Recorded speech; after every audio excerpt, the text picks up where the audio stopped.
Welcome to OAA Now, your home for Oakland Activities Association news and information. Here's your host, Sammy Taramina. Welcome to OAA Now. Here I'm Sammy Taramina, blog around the OAA, the host of Last Week Brain Cells, host of Taramina on Ordinary Television. Like those watching the local voice on SoundCloud and those watching Ordinary Television. This week we continue our talking to three coaches, and for the week for the podcast, we got the coach of the Warriors, Coach Keith McKenzie. Coach, thank you for calling in this week. Thank you for having me. You look at last season for you. It was kind of a trial by fire for you. Recap last season for me in your eyes. Well, last season was a kind of a scramble. At times, we got in. When I got in and took over the job, it was a kind of a late start. Didn't get hired until April, and really didn't get with the team until May. So everything was kind of a scramble, trying to get the coaching staff together, trying to get the team together, build some bond, build some type of camaraderie, build some type of team atmospheres. And, it was just a whirlwind, and it was a lot of rush and a lot of screaming, a lot of hollering, trying to get things done. But, it was a tough year because you don't get a chance to implement your philosophy onto the players. That takes time. And not to have that time with those players last season was tough. We was able to get through it. We got 2 wins out the season. Really thought we should have had 3, and we just couldn't close the deal against a team that we were playing. And, it was starting to come together towards the end, but it was tough last year. Just because coming in at the time I came in and still trying to get to know the kids, and kids still trying to get to know me. And then at the same time, you're leaving, the program had tremendous success from the last coaching staff. And, you're coming in and you're trying to explain to those kids that's on the varsity right now that, listen, you didn't play on that team last year. You were probably on JV, because I had a lot of those guys that's on varsity this year that was on JV the previous year, the year when they won it. So I was trying to explain to those guys, I want to stay title, but, majority of you guys that's playing this year wasn't on that field when that championship was won. So, we starting over, and you have to build your own identity, and you have to do it yourself. So, that was, I ain't gonna say it was a struggle, but it was, trying to get that through those guys' heads that, that this is, getting this through their guys' heads that, this is their team now, and now they have to establish their culture, and and they have to go out there and do it. And when you look at, of course, the returners, obviously you do got the quarterback coming back. Talk about some key pieces that OA Nation needs to know about when you look at the Warriors. Well, we have a few kids that's coming. We have our majority of the team coming back from last year. Some key pieces that probably, is going to some guys that's coming up from JV that's doing pretty well. We talk about a guy like Jaden Ivey, who played JV last year, did really well, and has been blossoming as a sophomore this year. And he's doing really well. So I think he'll make some noise this year doing as a receiver DB. And then you just have a slew of guys that, played last year. And I've seen a lot of, success as far as them getting better, physically stronger, improving on their football intelligence.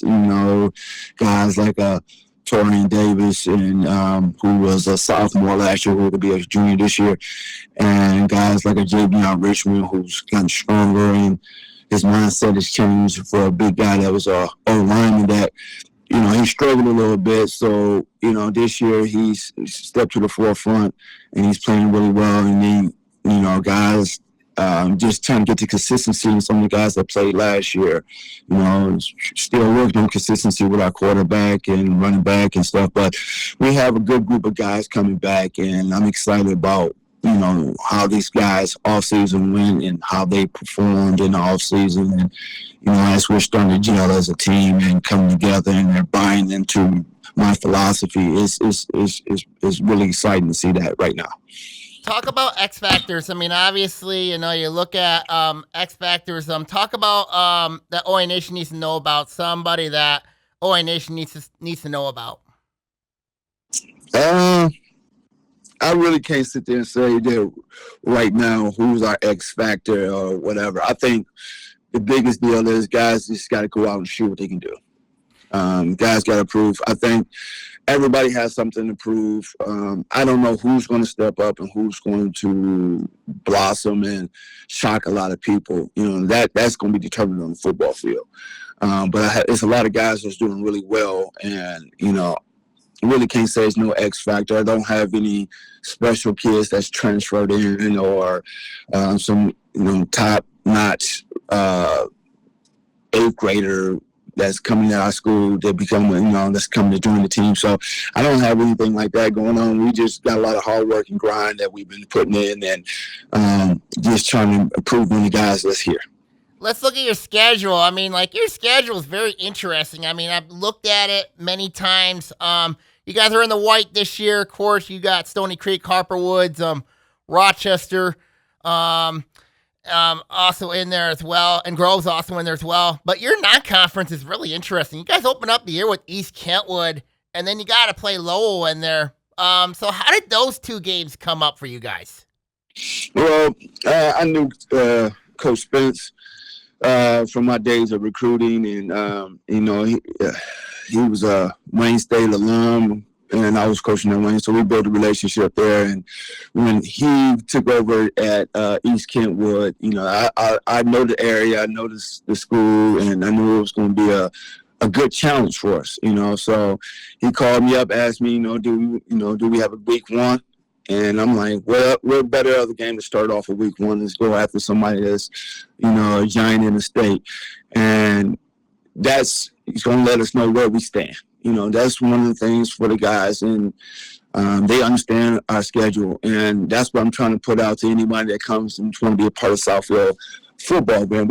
I'm not going to schedule no cakewalk schedules. We're going to have a solid schedule. We're going to play some teams, and we're playing the playoff point system. So if you want to make it to the state, you got to have points and playoffs, and the teams who you play matter. So East Kentwood is one of those teams. Low, we needed a week 4, which was an odd week to try to find a game, and it just happened to line up that us and Low needed a week 4 at the same time. So that's why we ended up getting that one, and then we ended up with Chip Valley at the end. So I want my guys to know that we're going to play a solid schedule. You come play football from Southfield, you're going to play a solid schedule. I'm not trying to make it impossible, but if we go through that gauntlet and we get through that schedule on the winning side of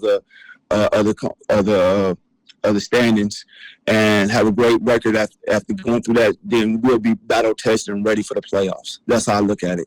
So I'm just as the season goes, you get yourself prepared for that. What's next? We still got to win. We still got to win some games to make it to that postseason play, but the schedule who you put in during the season matters. And you look at a team like a Harper Woods who went through the white, and they struggled. They won some, but when they got to the playoffs, they was able to go through and win a state championship because of the being battle tested through the conference. How important is being in a division like the white? You know what I mean? And I know you take on some red teams as well in there. How important is being in that division, being in the white and the red, also to get you guys ready to go for the season as it starts out? It's important being in the white. That's because there's good teams there. It's a lot of good teams, and when you're playing a good team, we say that And football, iron sharpens iron. So, when you're playing a lot of good football teams and going against those guys, it gets you ready for, like I said, a postseason when you start to play guys that's not in your conference. And people just don't understand how tough that white and that red division is. And if you make it out of there, man, you'll be in great shape to make a nice run in the playoffs. You saw Groves do it. You saw a few other teams. Harper Woods, they made a nice little. They made nice runs in the playoffs. But that's the challenge of that conference. But that's the positivity of being in the white and the red, is that you're going to play some top-notch teams. And then let's talk about program strength. Obviously, let's talk about the youth levels, the middle school levels, and also the sub-varsity levels. How important is that to Southfield? Say that one more time. The youth levels, the middle school levels, and also the sub-varsity levels. How important is that to Southfield football? It's very important in Southfield football, the youth level. You got to reach out to the youth teams. I didn't think when I left college I'd still be recruiting like this, but you still got to go out. You got to talk to these kids that's in your district, and you want to keep them in your district. Southfield, we got a nice sized district, and we lose kids to Orchard Lake and Groves and West B. They leave our middle school and go there. So our biggest deal is try to keep them in our school district, and do my best to try to keep those kids in the school district. And it's tough, because those programs that they want to go be part of are good football programs. But at the same time, I tell the kids, you stay here, you have a better opportunity, because you're going somewhere else and you got to go try to compete with people that you're not familiar with. Come to Southfield, we all families. It's a family atmosphere, so stay here, and your friends will be here, family will be around. So I try to sell them on that sense, but it's tough because with the youth leagues and everything, you got to try to keep the kids home, try to keep them, entice some of the kids to come play here. Especially the Oakland County kids. The one thing about it tough is, we talk about the youth leagues, a lot of them are, they are from all over Wayne County, Oakland County, and where we are structured in Southfield is, it's sort of an open district when it comes to Oakland County. Anyone that's an 8th grader going to the 9th grade, anywhere in Oakland County could come to Southfield. But once you become a sophomore or something like that, or you're already a 9th grader, you have to be in district. So, and that doesn't apply that way in county. So, we gotta, you have rules that you gotta abide by, admission rules and things like that. So you try to do your best to make it and sell the positivity and entice the kids, first of all, to stay in the school district and stay here, and then have to fight off the other schools from poaching our kids out of our school districts. So how important is academics with Southfield? Obviously, academics, it has to be really important with the young men at Southfield. It's important. It's important to me. And just like every student, there's some kids, they're not big fans of school, and that could be any school district. But here at Southfield, it's deeper than that. The academics, I tell the guys, high school is really preparing you for life in the sense of giving you the basic skills that you need: the reading, writing, the adding, the math, the comprehension. Those are basic skills you need to push on in life. Now, if you go through college, you develop a different set of skills in some type of specialty area. But the academics is important because I want those guys to understand that, smart football players are the best football players. And we got, you have to have a minimum of a 2.0 to play here. Some schools use the state standards, which I think is crazy, that, 1.6 being able to play is crazy. But, it is, here at Southfield, we're pushing the guys because everyone is not going to the NFL. Everyone might not make it to college to play sports, play football as much as they want to. It's a numbers game. And when it comes to college football and the NFL, it's a numbers game. And the higher you go up, the smaller the numbers get. But when you talk about education and your academics, you can still go to school. You can still use the lessons that you learn in football, the mental toughness, the grit, the attention to detail, those type of skills you develop in football. You can use that in academic life, going to college and preparing yourself for life after the game. And I try to preach that as much as I can to the guys, that eventually your football exploration date will come to fruition. Just like a carton of milk, you go in there, or a gallon of milk, it has a date where it's going to go bad. And everyone has a day on their, football expiration. You don't know when it is. It's a bunch of question marks. You don't know when your expiration date is going to come, but it will come. And you have to be ready for life after the game. And academics is a huge part of that, making sure that you are ready for life after the football. So we really stress it. We have study table. We have tutoring. So there's a lot of things to help the kids out here at Southfield to make sure that they're staying strong with their academics. Talk about the community of Southfield. I mean, obviously, I see a lot of fans at Southfield High, at A&T High. So talk about the importance of the community and how important it is to the football program. Well, any football program, community support is very important, when it comes to fundraising and just supporting the kids coming out, watching the game, giving them support and cheering for them, making them feel special. Like I said, some of these guys, this might be it. This might be the only football they play. They might not go to college to play football, or they might go on different journeys in their life. But for some guys, this is going to be it. So just to have that community support to come out and support the team, support the city, for me is I'm a graduate of Highland Park High School, which doesn't exist. So now I'm a Southfield warrior right now, and I'm really fighting, going to promote and really pushing the community to come out and just check us out. Have fun, come to a high school football game and have a good day and have a good night and be under the lights and have some popcorn, support the team, and be a big supporter of Southfield. And let's talk about the uniforms. Obviously, last season, of course, you guys changed the helmet a little bit. You went from red back to a dark blue. I've seen a lot of different uniform combinations. So talk about the uniform combinations a little bit at Southfield. We're going to stick with the blue helmets. Fine. That's everybody wants the red, but I like the blue helmets because I think the blue go a little bit better with everything. And just with the combination, we was able to get some new white jerseys this year, but we tried to change it up a little bit, I try to give the kids a little say-so on what combinations we're going to wear for the game. And,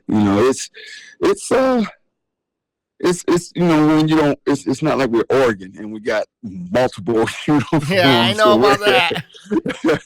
We still got a home and away jersey, but we got blue and white pants, and we just try to mix it up and try to give it, make it as nice as we can and give those guys, make them as unique as we can. I know changed everybody. The guys were disappointed that we went from red to blue helmets. But I was telling them this is a new era, new year, new regime. So we're going to change things up.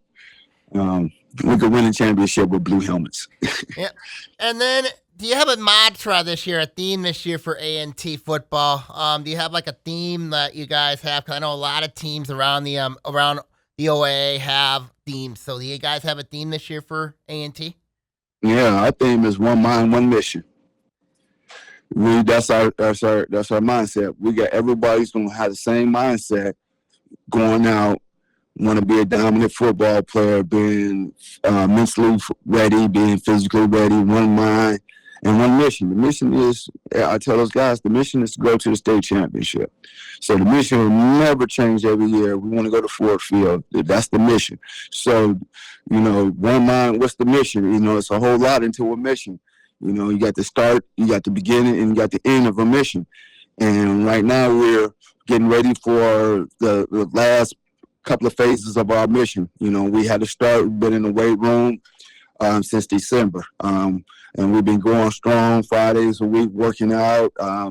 These guys been doing different types of speed and explosive training during that time, and it was, just to see the guys build and they understanding like this is part of the mission. This is, you got to prepare yourself for a mission. So right now, I think we had a great off season. We had a lot of guys participating. We were anywhere from 30 to 40 kids every day in the weight room. So it was good to see those guys buy into my vision, the mission that we have in store. So our little mantra this year is going to be one mind, one mission. Before I let you go, Coach, and what's the expectation this year at Southfield? The win. The expectations. The expectation is to win.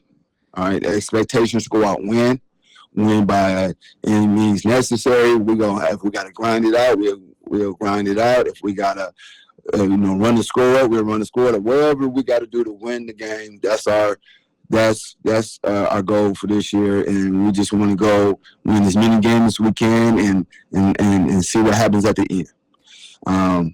Every game is going to be a season within itself. So I told you guys, we got 11 seasons. I'm thinking college. We got 9 seasons. All right, we got 9 seasons this year. We got 9 games. So each game is its own season, and we just got to be ready for that one. Southfield coach Keith McKenzie, thank you for calling in this week on the podcast. I can't wait to see you at Media Day this upcoming week.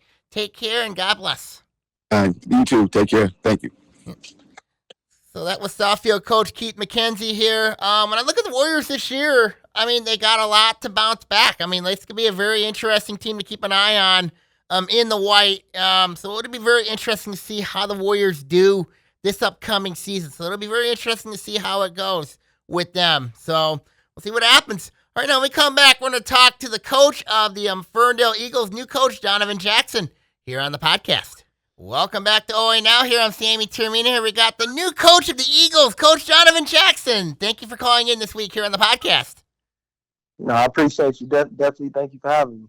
When you look at, of course, you coming in as a new coach, taking over for Coach Eric Royal after a successful year. You actually was an assistant at Troy Cass Tech, winning a state championship. So talk about your experiences last season being an assistant and seeing your alma mater from afar.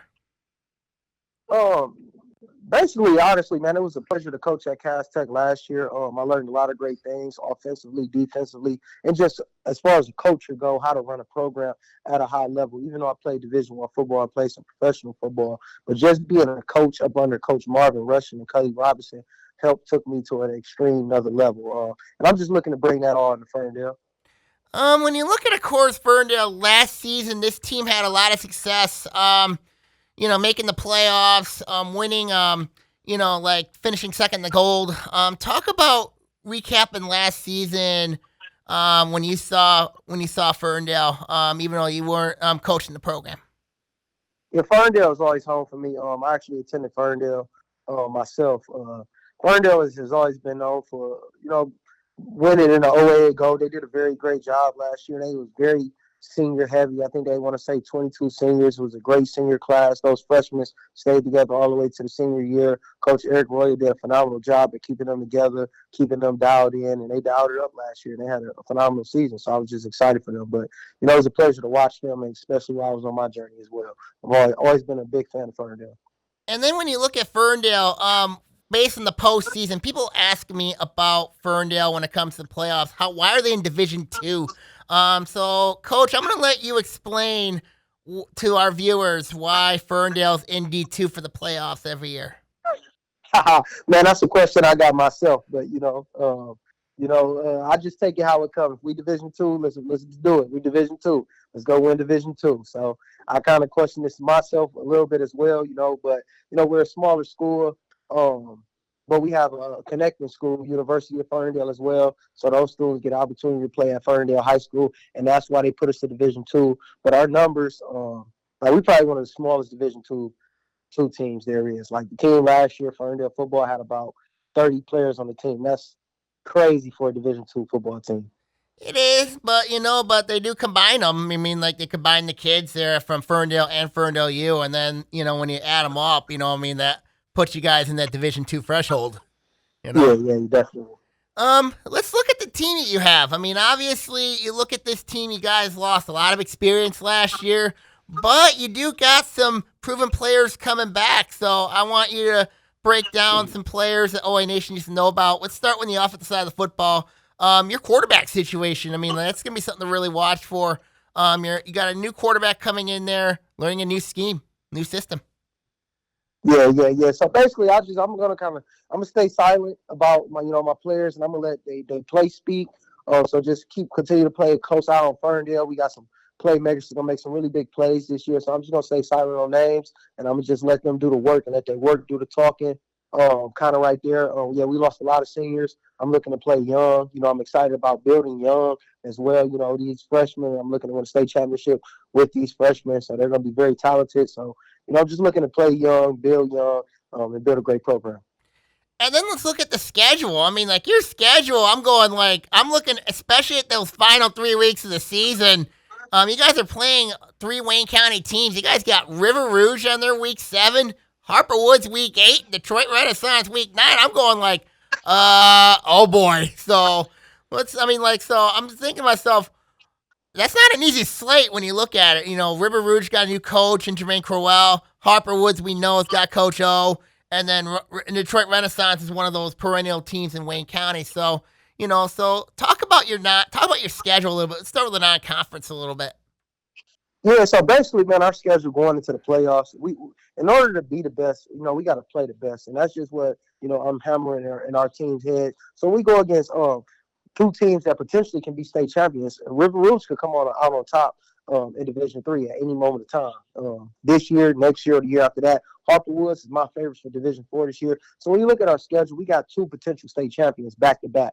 So it's just good for us to get that work going into the playoffs so that we know what a state championship team feels like, what a state championship game feels like and looks like. So when we get in that playoffs, that we don't shy down from competition, that we rise to the occasion, and, hopefully that we can be in that big dance. So I just wanted to line up the best teams in front, of our boys. We didn't want to play any cupcake games. We wanted to play real football games to get us ready for that state championship run. And then you open up week 1. I think you got Madison Heights Lanphier week 1, which I think that'll be a really interesting matchup. I know Coach Roy Ozarowski very well.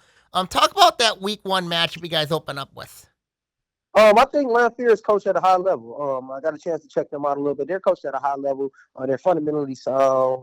They got the guys out there. They got the guys believing. They had a good record last year. So they have a program. He's been there for a minute. He's building a program. And I have a lot of respect for that. But we coming in, we just ready to play, ready to win, and ready to get on to week 2. So, big cahoots to Madison Heights Lanphier. But, we coming in on the road, ready to come in, win, and get ready for Troy.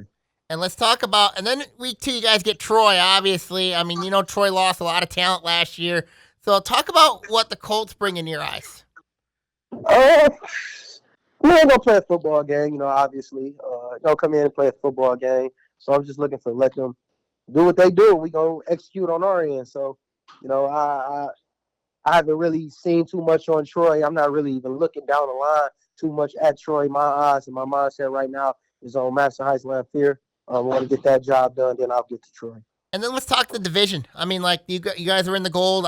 You guys are in the gold. I know you got some experience playing against some of these teams in the gold. So I want to get your experience or familiarity with some of these teams in the gold. Especially, I want to talk about the 2 rivalry games that you guys have in there, of course, which is Berkeley and also Royal Oak. So talk about the rivalries between those 2 teams in your eyes, Berkeley and Royal Oak. And just line them up and we gonna come play. So, I just looking to get through the season, man, make postseason play and make a push for a state championship. Not really too hung up on rivalries, not really too hung up on certain games, just ready to get this team fundamentally sound, playing fast with a tempo, making plays. And just building them up as young men and be community game changers. So I'm not really too dialed in on certain games.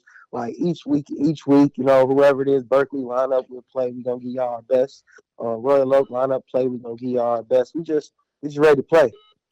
And then let's look at, of course, one thing that I've noticed is program strength. I mean, you look at program strength. I know in February, I read an article on CNG Sports that you guys are starting up a youth football program. The Eagles, I believe it's called. I read that article. Talk about how that came up. Oh yeah, so basically how this football team came out. So I'm actually from this community. It's a small community called Rollo Township, which is combined with Ferndale. So all Rollo Township kids go to Ferndale Public School students. So I grew up out here.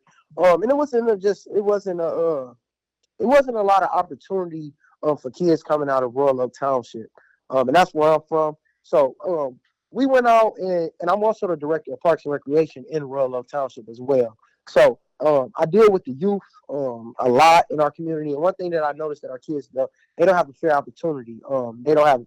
We're one of the only cities that don't have a youth football team. What opened my eyes here is I went up to play against Rockford week 1 with Cass Tech, and I seen all of the kids from Rockford youth football team out at the game, and it really opened my eyes. And it's something that I wanted to do, something that people in my community stakeholders wanted to do. So we went ahead and invested and created a youth football team here in Ferndale that will hopefully be the pipeline to Ferndale High School. And now we can create the state championship culture for years and years and years to come. And then let's look at, of course, the middle school program and also your sub-varsity programs. I mean, like, talk about, and of course, this is your first year coaching the program. So talk about the if you had any communication with Ferndale Middle Schools and then, of course, your sub-varsity program. Yeah, no, I haven't had really too much communication. Honestly, just coming in, some of the kids gravitated towards me. I'm from the community. They know, they seen me, they seen my success at Cass Tech. So it brought a attraction to the program. So I got those middle school guys getting them ready to go. Like I said, I want to play young. I want to play as many of those young guys as I can possibly can because they're the future. You know what I'm saying? I'm looking down. And it's not that I'm not looking now, but I'm also looking at the future as well. So, yeah, our young guys are going to be very good, man. It's going to be a lot of success in Ferndale for the next years to come. And when you look at, of course, the success, I mean, like, it's going to, how's the transition period been going for you and also the players? How's that transition period going? I mean, it's been great, man. Ever since I was hired, I hit the ground running. You know what I'm saying? Hit the ground running. No glitz, no glamour, straight hard work, sweat and grit, So we just hit the ground running. Transition's been going smooth. It's ups and downs of everything that you do. But I've been taking them to the chin, persevering, and making it happen. So, yeah, just ready to play ball. The experience you had at Detroit Cass Tech when you being an assistant winning a state championship. What is the when you look at, of course, building that winning culture, building that championship culture, it starts in the classroom, and obviously academics, it has to be really important for your young men, especially when you look at the team. Academics has to come first. Yeah, I mean, you just asked me like 5-6 questions again. Can you ask me that again? I'm sorry. I apologize. I like it, man. You hyped up. I like your energy. But yeah, can you repeat that for me a little bit? Look at the academics. How important is academics to you guys at Ferndale? Academics is the foundation of everything that we want to do. So, like, I'm not just a coach. Like, I love to change lives. I changed my life, ended up making it from 8 Mile to getting 3 degrees, doing it for free. What I'm looking to do is I'm looking to put as many kids in the college free as possible. So I'm looking to send my whole team to college for free scholarship. So academics is the foundation on everything that we do. We run a study hall period every single day. So just building the academics up. Once you can get the academics, everything else comes into play. Once they can retain information and be in the right place at the right time, that's called culture. And once you start turning the corner on that culture, that's where everything falls in line. So you cannot just skip things. You can't cut corners. You got to have the academic work. You got to be where you're supposed to be at the time you're supposed to do it. You got to be respectful. So the biggest thing is right now just culture and academics. That's the foundation of everything Ferndale's going to have to offer. Talk about the importance of the community. I mean, like, obviously, community support is really important to Ferndale. I know you've already started with the youth levels. So talk about the importance of the community around Ferndale. Yeah, the community is everything. So the community, Ferndale and Rolla Township is a very close-knit community. Generationals in, like my brother went to Ferndale, my mom went to Ferndale, my grandmother went to Ferndale, my entire family went to Ferndale. And it's like that for everybody in our community. Everybody's family goes to Ferndale. So it's very traditional. It's very traditional, and there's a heritage, and it's special, and the community loves Ferndale. And I'm just looking to make Ferndale football the heartbeat of our community. Talk about, of course, your playing years at Ferndale. Obviously, you're from the community, so talk about the lessons that you give your team as a player at Ferndale. So talk about that. Talk about your playing experience when you were at Ferndale. My playing experience, it was good.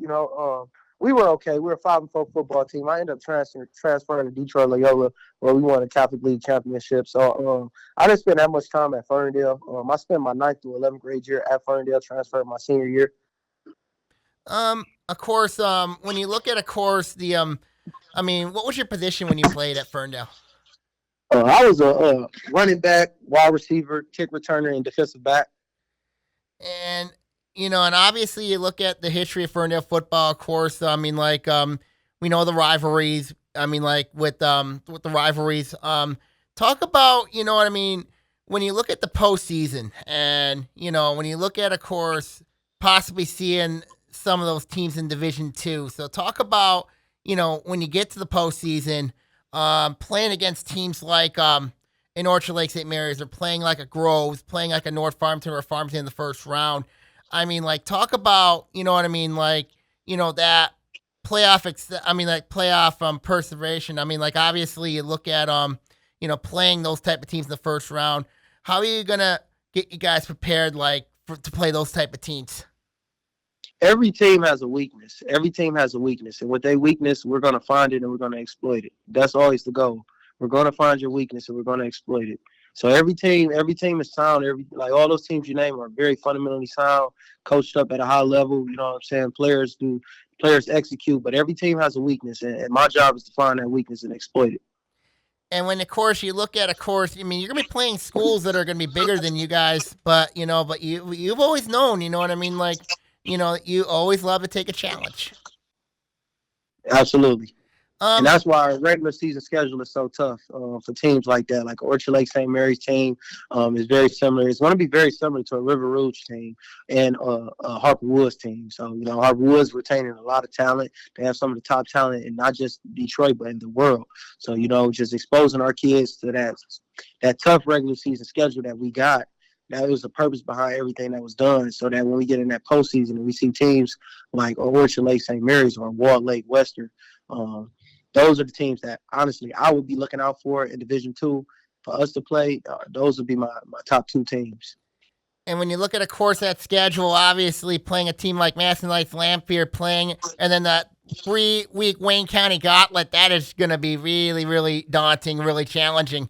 But I think, you look at this team, I think you look at the mindset, I think you guys can handle it. I really do.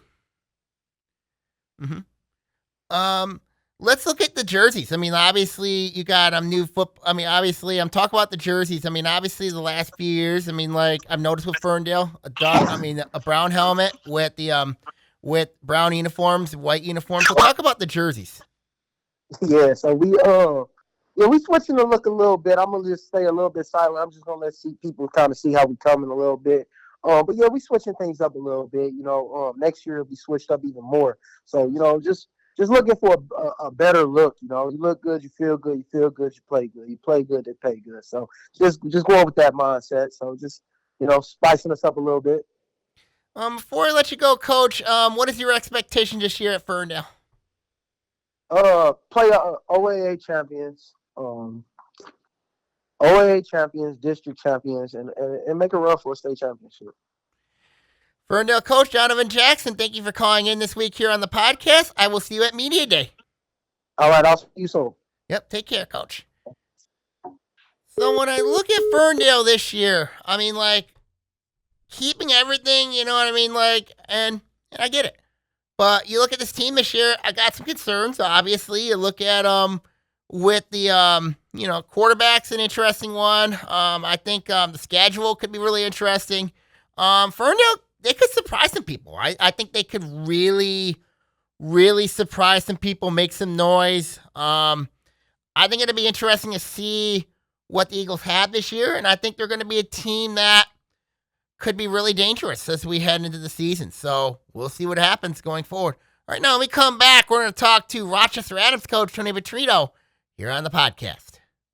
Welcome back to OAA Now. Here I'm Sammy Termine here. We got the coach of the Highlanders, Coach Tony Petrino here. Coach, thank you for calling in this week. It's my pleasure. Last year, when you look at this team, it kind of reminded me of the movie Remember the Titans. You guys had a very tough injury to your starting quarterback.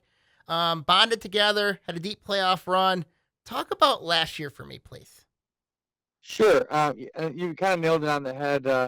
Rhino Waters, our starting quarterback, got hurt actually against Lake Orion in the end of the second quarter. And, we were just trying to figure it out a little bit at that point. And Nolan Ferris was his backup. He was a junior last year, and the entire team rallied around him. And, what changed for us as the season progressed was this belief system and the selflessness. A bunch of guys changed positions because of injury, and the kids really bought in. And in high school football, when you have chemistry and selflessness, you can accomplish a lot. So it was a great team effort. It was a kind of an uncommon focus for a high school team, and we made it to the semis.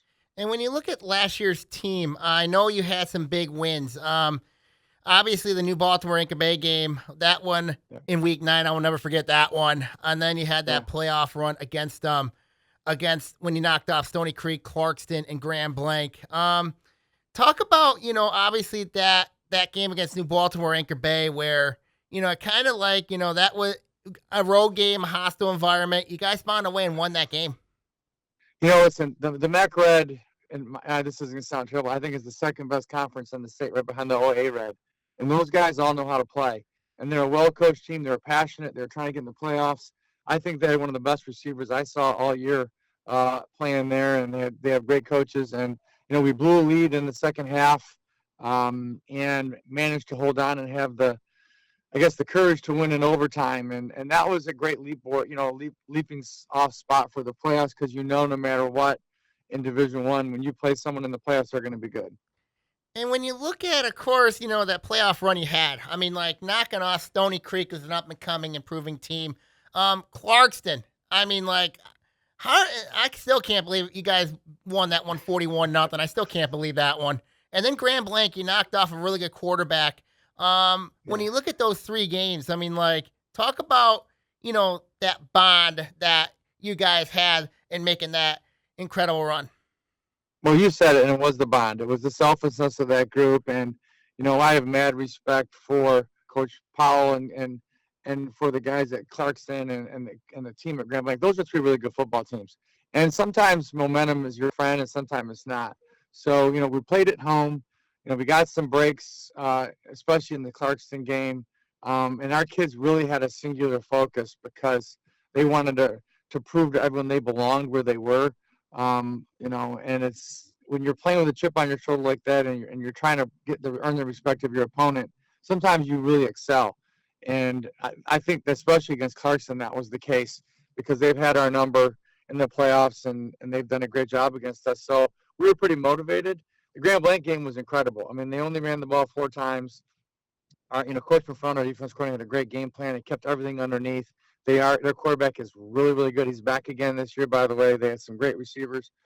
And our kids just never lost focus or faith. And believe it or not, two juniors made a big play in the fourth quarter on 4th down to win the game for us, and that was Nolan Ferris to Cam Dawood. So those kinds of experiences, I hope, will give those guys the confidence to be ready for what's coming in 2025. And you look at this season, I mean, you do return Ryland. I mean, like, obviously, I compare Ryland Waters to Josh Allen of the Buffalo Bills, especially, I'm serious, I do. I mean, like, yeah. He can throw the ball efficiently. He's got, like, a tank of a running back. I mean, like, talk about how Rhino's development's been, like, coming back from injury. I will tell you that I have such respect for him because when he got hurt, a lot of guys, they kind of feel sorry for themselves and go in the tank. That dude invested into being a signal for us on offense. He made an investment to help Nolan prepare for games, and he was mentally in every game prep for the whole run.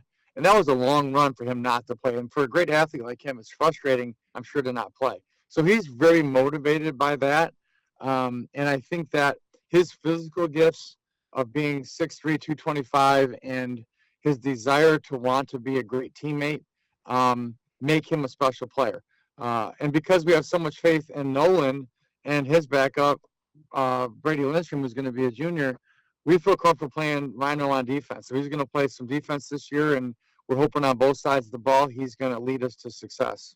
And then that comes to my next question. Talk about Nolan. I mean, like, obviously, he's going to be a big part of your game plan too this year. Talk about how Nolan's been doing this offseason. So Nolan's an amazing young man, and when you talk to people about high school football and the team concept, it's hard being a backup, especially when you're a really good player and you're a good athlete. You're just playing behind a great player.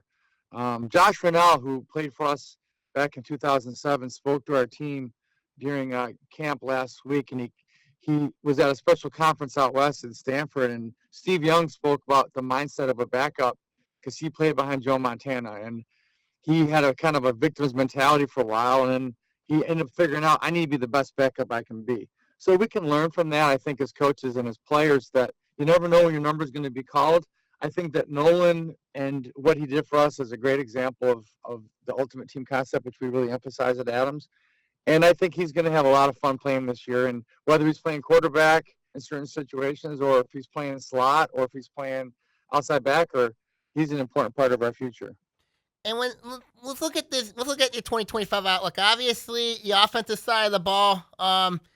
Obviously, the big question at Adams always is going to be who's going to be the running back. I mean, like, you lost a really good player in Lashlyn Tillison.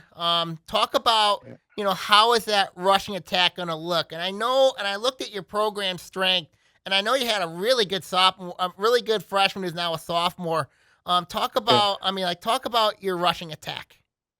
Well, for us to be successful with the teams we play, there's got to be balance. We can't allow, the coaches at like Orion, for example, to know this is the guy that's getting the ball, because they're going to take that guy away. Last year we had Mateo Humbert, who was a 3-year starter for us at fullback, and he was a 1,300 rusher. He's going to be playing at Northwood. He's an outstanding player, and he was a great after contact runner. He's one of the stronger guys in the conference. There's other guys, though, last year that really, especially down the stretch, carried the ball quite a bit. Cam Dawood, number 2, was, I think, a really important player both in the run and the pass game last year, and as a kick returner. He ended up being our top receiver by the end of the year. He actually had more catches, and he had more yards and receptions than even Tillison did. So he's back. We're excited for him. We have other guys. We have a kid named Matt Tepner, who was number 26. He's a speed guy. He's going to play linebacker, and he's really good on the edge, both as a runner, as a receiver, and as a mesh fullback. There's a whole laundry list of guys we feel comfortable with that will pick up the slack. But for us to really be good, when Adams is at our best, it's when we have balance and people can't load up against a particular person. And obviously, we talked about this last year on the podcast. Of course, we talked about the triple option offense you guys run, the Veer offense. When you look at Adams, you have to have really good linemen, and you had a really experienced line last year. So talk about your line a little bit, particularly the offensive line. Well, and that's, that is the situation where we really have to figure out who our guys are. Roland Kawa and Liam Kenya were experienced guys. Roland Kawa was one of the better linemen in the state who played right tackle for us. And then we had a senior center and a senior guard that never started before, that started every game for last year, and Mikey Kamjarthi and James Tremidas, both undersized guys. Neither of them weighed 200 pounds. They were really, really good, and they communicated, and they knew their job, and they were a big part of our success. Henry Hiddle is the only starter we have coming back. He was the other guard. So those other guys on our roster who win against those guys every day have to be ready to elevate and communicate, know their job, and play the Adams way, even though they're not the biggest guys in the world. But they know that they're blocking some of the best defensive linemen the state has to offer, so they got to really be good with their technique. So I'm not even sure who those guys are going to be yet. There are some guys battling. We have a good group of dudes. Just got to find the top 5 or 6 that are going to help us win. And then, of course, talk about your offensive coordinator. Of course, I know Mark Petrino's the one I'm thinking about. Talk about how important he's been to your staff. He's, it's so funny because I called the offense for all of those years, over 32 years I called offense. And it was hard for me to give it up. We talked about this last year, if you remember. Yep. But I trust Mark. He puts the time in, he studies, and he really does a good job of morphing what we do to match the strengths of our personnel.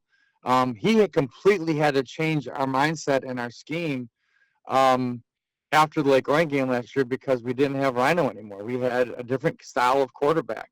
And that's hard to do when you're a head coach. I'm a little more stubborn. I don't know if I would have done as good of a job. So I'm excited for what he's done. We've worked as a staff to fix some of our problems. There's some things we had to repair, especially in the special teams and situational football, that as a staff we were introspective and like we didn't do a good job in some of these areas. Mark's very critical of himself, and I have complete faith that he's going to get the most out of our guys offensively, and I'm hoping we're going to be tough to stop. And then let's talk about your defense. You have one of the best defensive coordinators in the game in Mike McFarland. Talk about how important he's been to this defense. Listen, it begins and ends with Mark. Mark is my best friend, and he's been our defense coordinator since the day I walked in at Adams. And I think he's as good as there is. And his intensity and his focus and his belief in our kids is unwavering.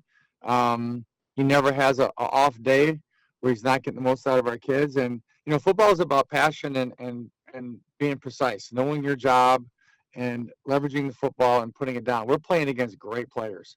If you made a mistake with your fit last year against Lake Orion, your quarterback was going to house it. That's just how it is with the teams that we play. So it's harder, I think, to call defense and offense, and I think he's the best, and I trust him wholeheartedly with what we're doing. And then let's look at that defense. I mean, talk about some impact players on the defensive side of the ball that can make some noise.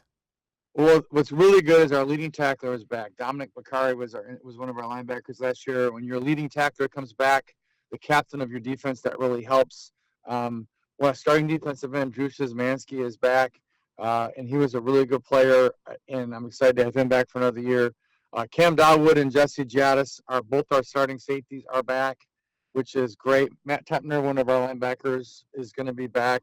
So there's some pieces back, but when you have a great senior class and you lose guys like Liam Canyon and Tommy Offer and Paxton Battershaw and and Mateo Humbert and those kinds of guys, it's hard. It's kind of like a mourning period when those guys you trusted so much aren't there. And really, defense is about trust. So I'm hoping that we build and galvanize around the returners, and the younger guys that have to come up and play and need to be trusted are going to be those guys. Talk about a young player that can make some noise that OAA Nation needs to know about. I mean, obviously, you got to replace a lot, but talk about some certain newcomers that OAA Nation needs to know about heading into the year for Rochester Adams. Sure. Well, one of them is Rhino's younger brother, Flip, who was a Dream Team baseball player as a ninth grader. He's going to be a multi-tool guy for us. I'm not sure where he fits in quite yet because he's been gone all summer playing the highest end of AU baseball that exists. But Flip Waters, I think, has a chance. As I mentioned, Tepner and Dawood were really explosive offensive players last year. We have a couple of younger linemen, I think, that are on the verge of being really good. We have a kid named Drew Schaffner, who is about 6'4", 260. He's going to really be, I think, a compelling player on both sides of the ball. We have some other younger guys that really got to step up, and we'll just see who that is. It's the returning guys I'm excited for, and we'll see what happens. And then let's look at, of course, the schedule. I mean, you got one of the most toughest schedules I've seen in a long time, and that's not talking the red here. You guys open up week one with Romeo. I mean, last year, I remember watching that game, and I said to myself, you're down 14-0. I'm saying to myself, uh-oh. And then here you guys come with led by Rhino, and then you guys get it to overtime, and Rhino basically led you guys in that game, winning that one for you guys. Yeah, listen, when we had the two open dates, we have, again, I have mad respect for the OA, right? I do truly believe it's the best conference in football. Oxford's the returning champ, and there's not a night where if you're not at your best, you're not going to get whooped. And when we sign our non-league games, it's, first of all, not a lot of teams want to play us, which is kind of an issue. But more importantly, you want to play a good game. And you want, back in the old days when we had the two divisions in the top part of the OAA, we always used to sign Clarkson for an open date because Adams should be playing Clarkson. Adams should be playing Lake Orion every year. So when you think about teams that are similar to us, Anchor Bay and Romeo are, and the MAC Red is very much like the OAA Red. And we should be playing. I think it's wonderful for fans. I think it's great for players. And it makes you battle tested. When you get in the playoffs, you're ready because you didn't have any off weeks. You had to play every week.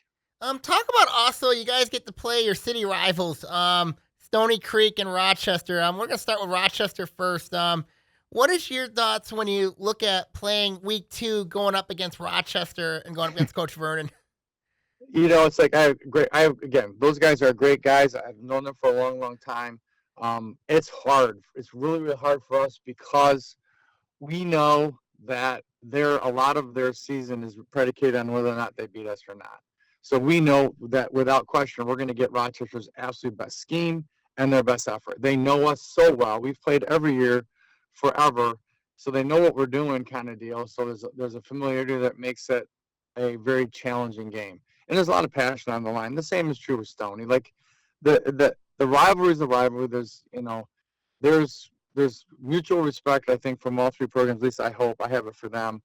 But if you're there, we know they want to end us. Like that's kind of the expression. It's like, but I do consider Lake Orion as much of a rival as Rochester or Stony Creek. We played them just as many times, and the outcomes have been some of the games we played over the years have been kind of amazing, and I'm proud to be part of those games. So, it's like every week it's a new rival. How's that? Yeah, that's a good analogy. I mean, it's a good analogy. I mean, also you got the OAA Red too. I mean, like you said it yourself. I mean, like it's no picnic when you look at that division. It's like it gets you ready for the playoffs. I'll tell you that much right now. Yeah. Listen, I just hope we're good enough to get in. It's like, we talk to our kids all the time, and I know you understand it because you've been around this for a long time. Is like the rat poison of entitlement. Mm-hmm. Nobody cares that we went to the semis last year. In fact, people are annoyed by it. The people that we play don't want to read about us. They hate us in many ways. And I know they want to end us. We talk about it all the time. And if you have a sense of entitlement, like there's no carryover in high school football. It doesn't help you at all. And in fact, oftentimes it's a hindrance to success if you were good the previous year. So we know that's how it is. And if we're not at our best, we're not going to win. And that's a good analogy. I mean, I agree with you there. I totally agree with you there 100%. I mean, like that. I mean, like I wish a lot of those schools, what you just said there, I kind of wish some of those schools would follow what you just said there. I mean, like because I do agree with that. You know what I mean? I mean, it's a brand new season. It's a brand new. I mean, like everybody's 0-0. Everybody starts off the year 0-0. It's clean slate. Nobody knows who's going to be good. You know what I mean? You just don't know what the expectations are going to be. And what's really interesting is, coaches are big on goal setting and that kind of stuff. And I like to coach the journey. And, we get philosophical, especially when you're old like me. But I have been the same in this since I started. My singular focus right now is to be at our best to beat Romeo. Because if we're thinking about anything else, we're going to get beat. So that's where my mind is at. And I'm going to try to model that for my staff. And I'm going to try to model it for our players. Especially this time of year when all the rankings and all the predictions and all that crap comes. Listen, we're going to media day on Friday. Yep. And all these coaches stand up at the podium and talk about how many players they have showing up for the summer and this and that. And I can't take it. I'm just like, listen, I want to be competitive. I want to go out and have our kids play hard. I want it to be a great journey. And if we're going to have to win, great. You know what I mean? Yeah, I hear you. I mean, like, I hear you. Let's go now from, let's talk about the, program strength. Obviously, obviously you have your varsity's very good, but talk about the sub-varsity teams, talk about the youth levels, and talk about the middle school programs. Fantastic. So I didn't really have much to do with the middle school programs in our district, but I will tell you that our freshmen last year were 8-1. And their quarterback got hurt in the third game. So that was a really good job by that staff on those kids, because freshman football in the OAA Red is no joke. Our JV, I believe, was 7-2, and we took a couple of the better sophomores up to the varsity. So that staff did a great job. I'm very proud of the fact that those kids show up and grind all summer with us when we do voluntary workouts. We averaged 100 kids a day, coming every single day to try to learn how we do things, and hopefully it pays off. The hard thing is, as you know, we run triple, and yep. For younger kids, that's a hard offense to execute, and when they do it well, it's hard for freshman teams and JV teams to defend. But they have to have the experience of struggling with it before they get to us if we're going to have a chance of being successful. So I feel really good about our low-level coaches, most especially because we've had the same guys forever. And that kind of continuity gives you a chance of being good. I'm blessed to have basically the same 12 core guys coaching all three levels. as 2003 when I started. And there's not a lot of high school programs, I think, that can brag about that. And I would tell you, people oftentimes ask me, Coach, when are you going to retire? Or, why is Adams successful? Same answer to both questions. It's the staff that we have and the effort and focus they put into our players that make us competitive. And it's the same guys who are blindly loyal. They're not in it for themselves. It's hard to find in modern times in terms of assistant coaches. So I feel very lucky in that area. And of course you look at the success rate, and I know, obviously when you took over at Adams in 2003, you introduced the league to the Veer. You introduced the OAA to the Veer. I call you guys Fear the Veer for a reason, because you guys have brought the offense into the OAA. You brought, you got a state championship under your belt. You've been to numerous state finals. You've been to numerous postseason appearances. You look at you. You're one of the most accomplished coaches in the OAA in general. You know what I mean? So that's and obviously overcoming a lot. You know what I mean? And it's not easy to do. And and I appreciate that. With you. Well, thank you. I appreciate you for saying this. I've had a lot, and the point is, I have not done this even close to by myself. I've had so much support. It's been amazing.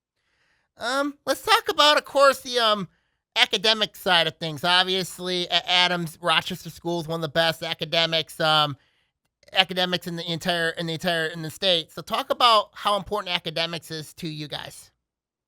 Well, listen, I think that, and we had our parent meeting last night, and, I get a chance to make my little speech.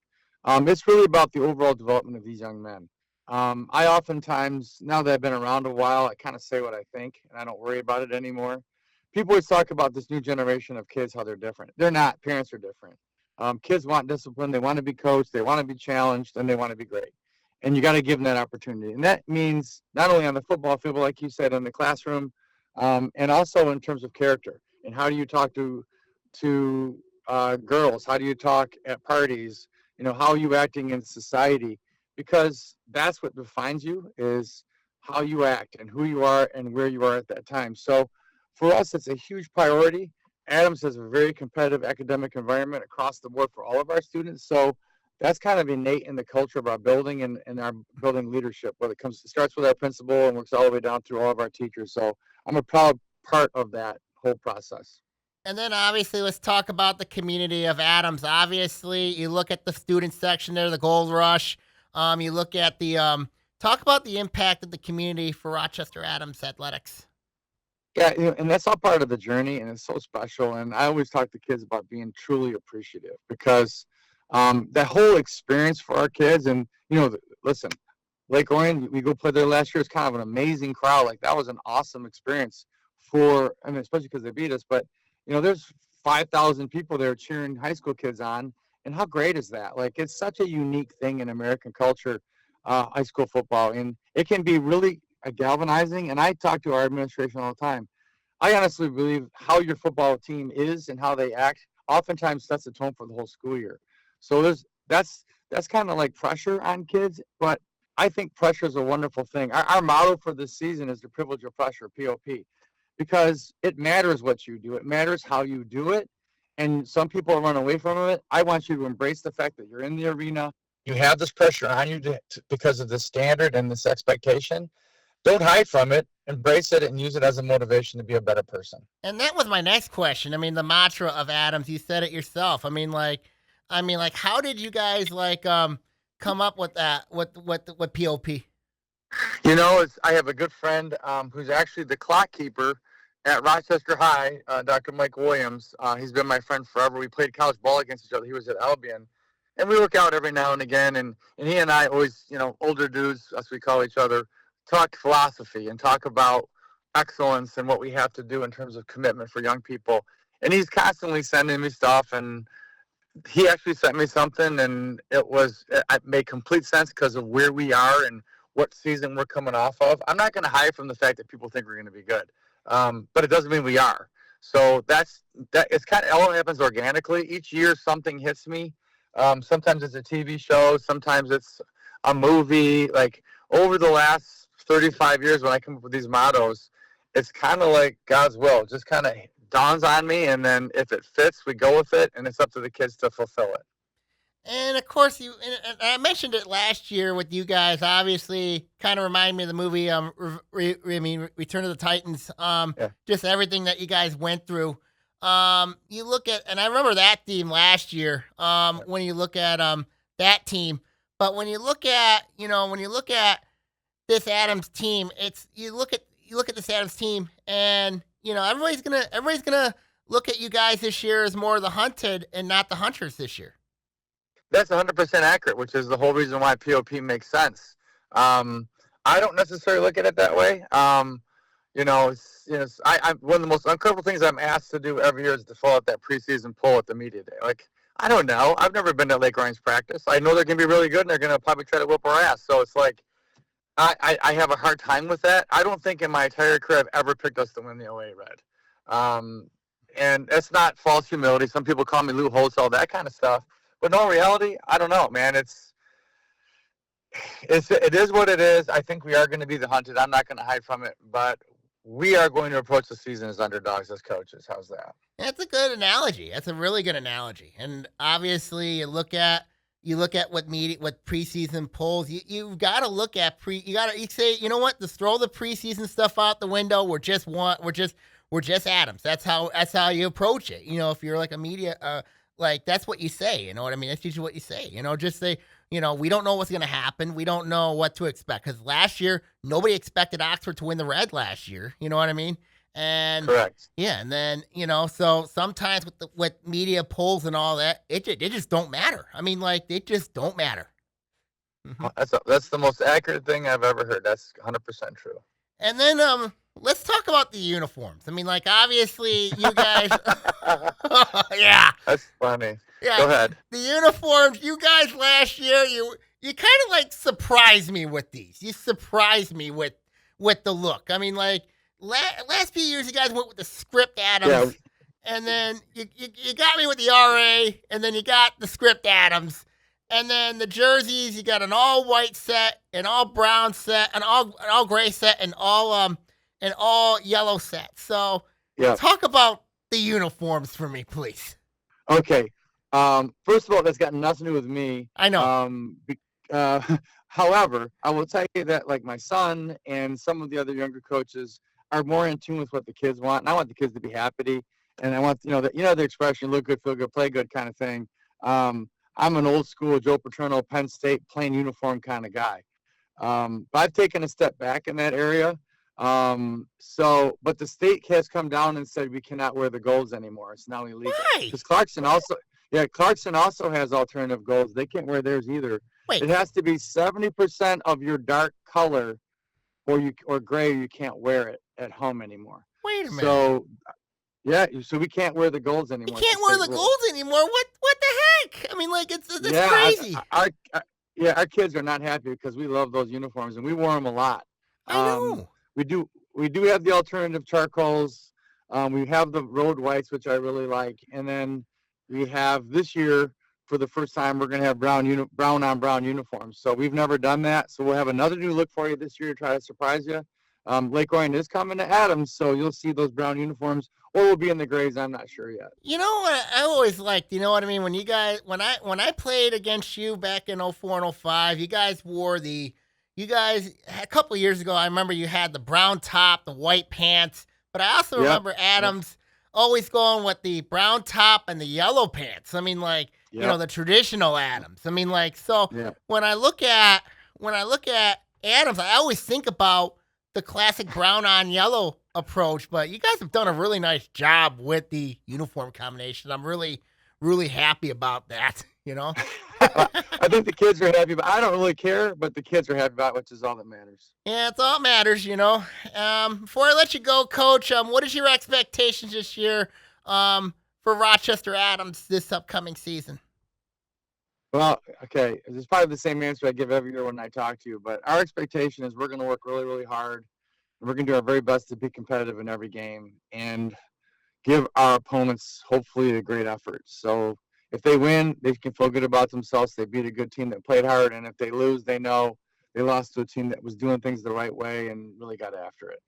And obviously, I'd like to send my congratulations to Rylan Waters committing to Ferris State. Of course, playing for Coach Anise. So, before I let you go, just talk about that relationship between you and Coach Anise. Well, so I played college ball with Tony back in the 80s. He's several years older than me. I also played with his brother, Phil. And my nephew, Tony, who played at Adams, was a really good all-state dream team quarterback for us in 2010-11.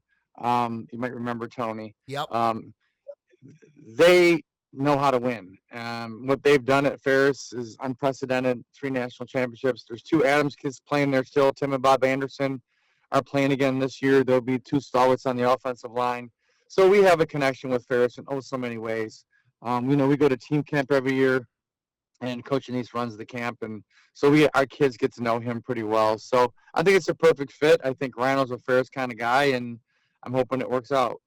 Adams coach Tony Petrino, thank you for calling in on the podcast this week. I will see you at Media Day.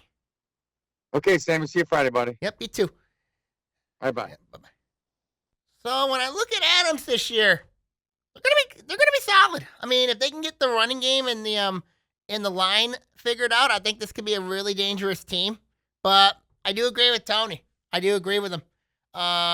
Preseason polls, you look at what happened last year in the Red. Oxford won the division, and they were projected to finish last. So who knows what's gonna happen when Media Day comes? So we'll see what happens. All right, everybody, I'm signing off here. Next week we have Coach Corliss and Tyler Keep calling in. Tyler Keep calling in. Coach Corliss coming in to talk about the league heading into the season. Take care, God bless, and I will see you all next week. God bless, and God bless all.